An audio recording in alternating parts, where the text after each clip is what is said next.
Well, today, students at Apalachee High School in Winder attended their first full day of class in more than a month. Now, before fall break, they were only attending half days. Many are still recovering, of course, following the deadly shooting at the high school back on September 4th. And as they return to a sense of normalcy, the state school superintendent is looking at the Barrow County School District's safety measures that officials say helped save lives that day, and also pushing to replicate them statewide. 11 Alive's Grace King spoke with him one-on-one today about what this could all look like. Grace? Right, so what happened at Apalachee is heartbreaking, but authorities say some of the safety measures they had, like panic buttons and on-site school resource officers, helped them respond quickly. State Superintendent Richard Woods hopes the legislature will take note.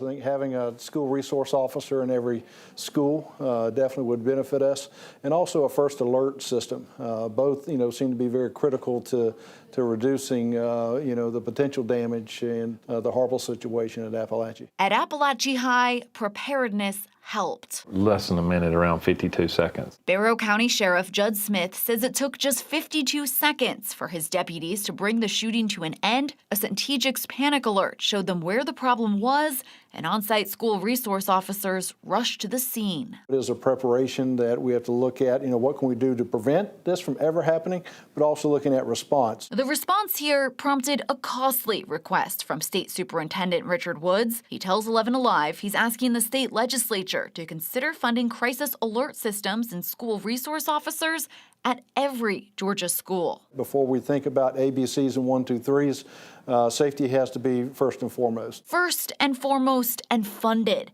Every school received $45,000 for safety this year, but Woods says that's just a start.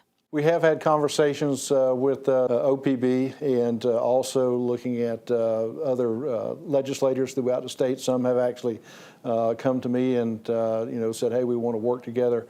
So, between now and the legislative session, we anticipate more discussions.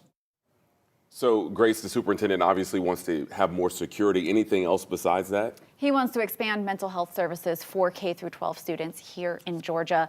He says he'll continue working with legislators ahead of their next session, and that, of course, begins the second Monday in January.